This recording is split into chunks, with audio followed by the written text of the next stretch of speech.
Hello guys, welcome to my not so fancy kitchen. So hey, come and join me in my রান্নাঘর।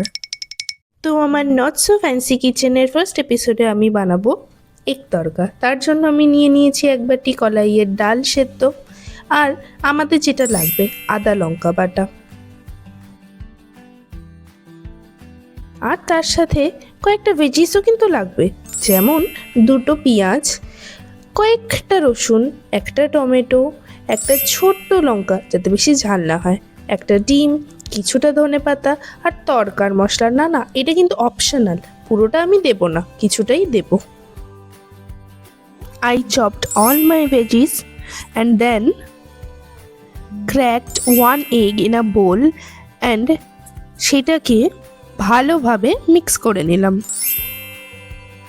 গ্যাসের মধ্যে আমি আমার কড়াইটাকে বসিয়ে নিলাম এবং সাথে সাথে গ্যাসটাকেও লাইটার দিয়ে জ্বালিয়ে নিলাম। তারপর আমি দেখছি কড়াইতে একটু তেল আছে, মা যেটাতে দুপুরবেলা পাঁপড় ভেজেছিল, তো ভাবলাম ঠিক আছে, নষ্ট কেন করব, সেটাতেই আমি আমার রান্নাটাকে স্টার্ট করি। তো তার মধ্যে আমি আরেকটু তেল অ্যাড করলাম, করে আমি আমার রান্নাটা স্টার্ট করছি। তেলটা গরম হয়ে গেলে আমি তার মধ্যে সবার প্রথমে দিয়ে দেব কেটে রাখা পেঁয়াজ কুচিগুলো। পেঁয়াজটা দেওয়া হয়ে গেলে পেঁয়াজটাকে আমি তেলের মধ্যে কিছুটা ফ্রাই করে নেব। এবার ফ্রাইটা হয়ে এলে তারপরে আমি অ্যাড করব একটু হলুদ গুঁড়ো আর একটু নুন। প্রথমে আমি নুনটা অল্পই দিচ্ছি, সাথে সাথে আমি দিয়ে দেব রসুন কুচিগুলোও। তারপর একটু ফ্রাই হয়ে এলে তার মধ্যে আমি অ্যাড করলাম কেটে রাখা টমেটো আর একটা কাঁচা লঙ্কা। কাঁচা লঙ্কাটা আমি এইভাবে দিচ্ছি কারণ আমার না কাঁচা লঙ্কা খালি হাতে ধরলে হাতটা কেমন জ্বলে, আপনাদেরও কি হয় এরকম? যাই হোক, তো টমেটোটা দেওয়ার পরে আমরা টমেটোটাকে একটু ভেজে নেব, তাতে করে টমেটোর যে কাঁচা গন্ধটা সেটা আর খাবারের মধ্যে আসে না।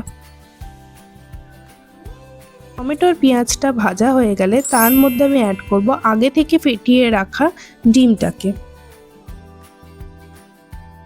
ডিমটাকে ভালোভাবে ফ্রাই করে নিয়ে তার মধ্যে আমি অ্যাড করলাম বাড়িতে বানানো আদা আর কাঁচা লঙ্কা বাটাটাকে।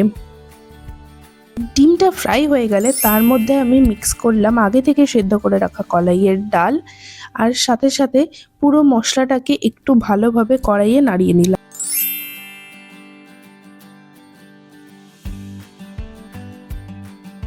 এবার ডালটা ফুটে এলে তার মধ্যে আমি মিক্স করব তরকার মশলা। এটা কিন্তু অপশনাল, চাইলে আপনারা এটা অ্যাড করতেও পারেন আবার নাও করতে পারেন।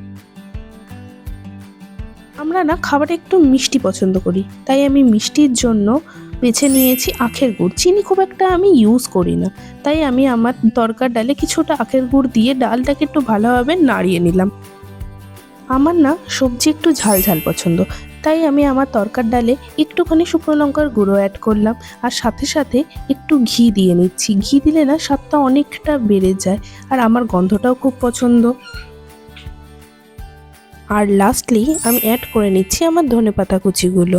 দেখুন কত সুন্দর আমাদের তরকার ডাল রান্না হয়ে রেডি হয়ে গিয়েছে, বিনা কোনো ঝঞ্ঝাটে অল্প মশলাতে আমাদের এক তরকা রেডি। সো রেডি আমাদের এক তরকা। লাগছে না ডিলিশিয়াস? গরম গরম রুটি দিয়ে খেতে কিন্তু অনেক টেস্টি লাগবে।